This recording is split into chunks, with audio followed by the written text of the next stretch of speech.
What's going on, guys? So we got a 2022 Toyota 4Runner, and today in this video we want to give it a try to install TRD Pro skid plate. Excuse me for that mess in the garage. This is a family garage, so we got all kinds of stuff in here, from kids' toys to lawnmower stuff and more. But anyway, this is the skid plate. So here's the hardware. That's just a receipt. This is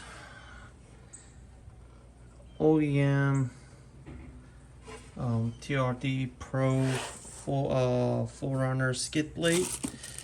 I always keep getting them confused with 4Runner and RAV4 names, actually, because we got both of them. We got a 4Runner, as you can see, and we do have that RAV4 as well.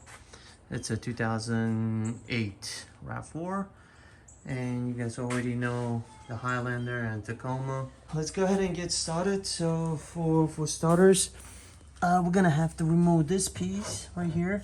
It's got clips. Well, it's got a actually screw here, and it's got a clip, plastic clip here, and another screw on this side right here. So this is gonna have to come off, and then after that we're gonna remove the OEM skid plate, and then after that we should be good to go to install the TRD Pro skid plate. So stay tuned. If you got one of these, be sure to use it. Just use regular safety precautions and whatnot. Make sure you put something on rear wheels, that way it doesn't accidentally roll back out on you. But otherwise, yeah, I mean, I forgot to mention, so these are Rhino ramps, actually. On my previous few videos, actually, people been asking about these ramps because I use them a lot, especially when I was working on my Tacoma. So yeah, these are Rhino ramps, so been using them for quite some time now. Super reliable. It's industrial type, like plastic, hard polymer, but very sturdy, and it works just fine. So yeah, just kind of give you a heads up. So this clip right here, it's a plastic clip, needs to come out. Since it's plastic, it may easily break, so don't force it. Preferably use a prying tool, plastic, or you can use a flathead screwdriver as well. So this one right here, here's that clip, plastic, here's another screw, and then right beneath the front bumper you have this one, another screw that needs to come out, one in the middle. Here's another. So don't remove this one. This one is for the bumper, so you don't necessarily need to remove this one though. So you got two of these that are kind of side by side. You only want to remove this one, the most outer one, actually, to the side. So to make it easier, once again, that one, this one, and that one. So you got 5 screws and 1 clip right there. And my brother's gonna be removing those bolts and the clips, so I'm just gonna be recording this time. And by the way, size of these screws, bolts, is actually 10mm. As always, Toyota loves using 10mm bolts. So if you have a ratcheting wrench, makes it easier. Otherwise, as long as you have like a socket, 10mm socket, should be okay with any kind of stuff to remove it. Alright, so you just remove all the bolts from the plastic piece, and like I said, it's been raining, so there's some water buildup in there. There you go, that piece came off. We're gonna remove this one, right? So this is not gonna go back. Now with skid plate, like I said, 4 12mm screws that you need to be bolts that you need to be removing. Once again, I'll do my best to try to right there. So he's gonna, all right, so he's gonna start right there.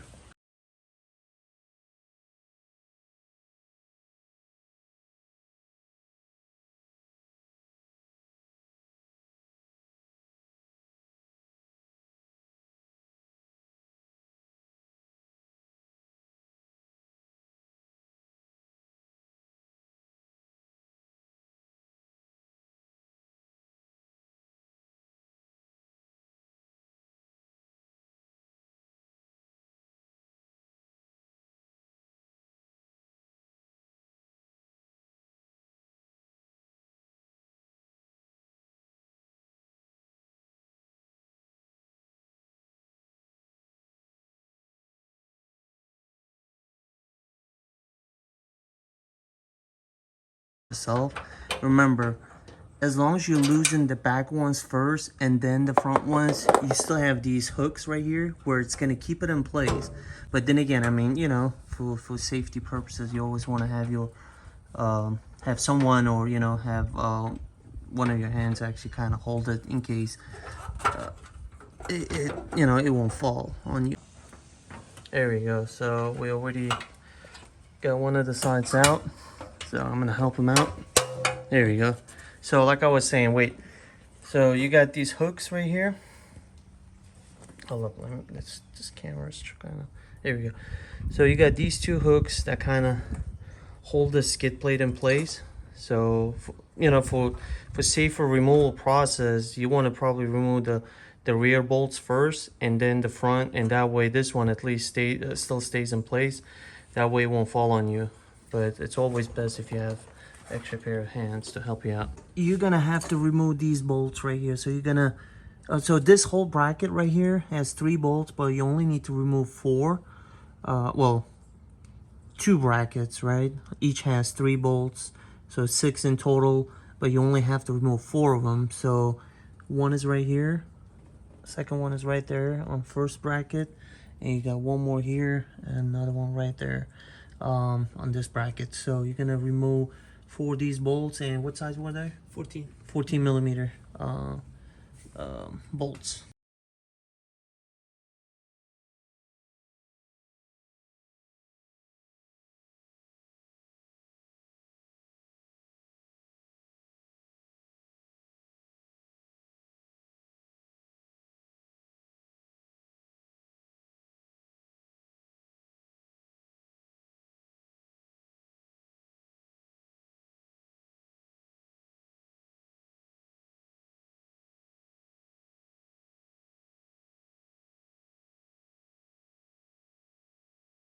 You want to apply some of this anti-seize lubricant when you're installing the skid plate. It just, you know, highly advised, prefer to apply like a little bit of this on the bolts before installing the skid plate.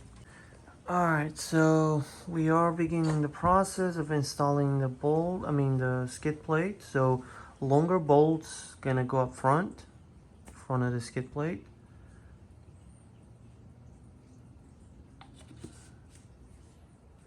There you go. And the shorter ones, when I say shorter ones, so the ones that normally come with the skid plate itself as installation hardware are kind of a little longer. And I noticed you can actually use the OEM bolts that come off from the truck. So this is a preliminary installation. So we just hooked these up, those 2 bolts up front. This is eventually how it's gonna look once we finish installing the rest. But yeah, this is what you're gonna have. So the reason we removed that black piece is because it would have actually blocked it here, so you won't be able to install that install this black piece back in there. So once this is removed, this is pretty much gone, unless you wanna put the original skid plate back later.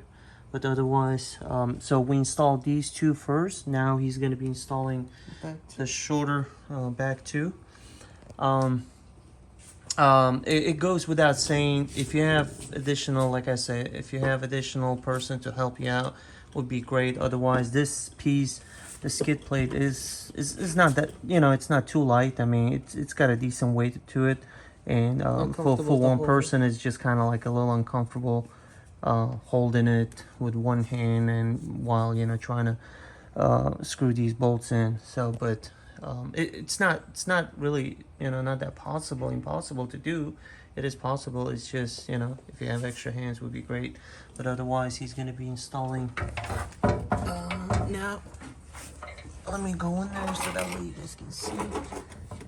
So he's using, like I said, he's using the original bolts.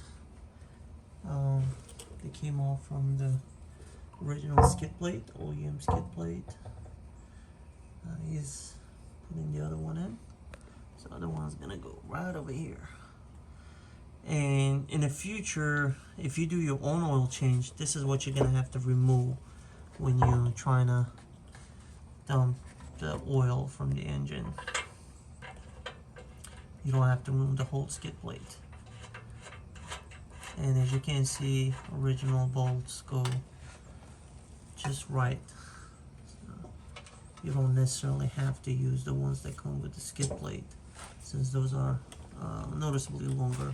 You're gonna have to use a spacer. But with these just go right in, and this is the piece, the plate that I was talking about in the future oil change. That all you have to do is just loosen those four screws right there, and this plate will come off. There you go. And do you know torque specs? 22 pounds. All right, so the torque spec for the bolts is 22 pounds. If you want to torque spec it.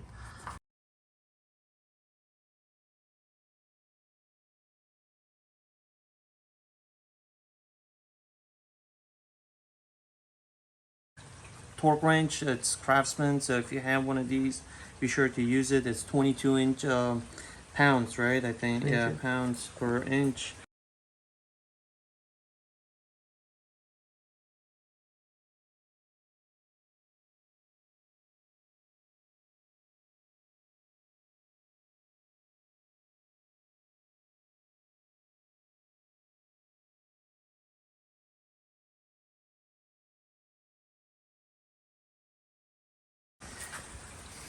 And this is how it looks. This is the final product. I hope you guys like this video. Please give it thumbs up. Support the channel by subscribing to it. Like I said, I will do another dedicated video for this 4Runner, since it's the latest acquisition, latest addition to our family. But yeah, if you have any questions, please feel free to ask them in the comment section below.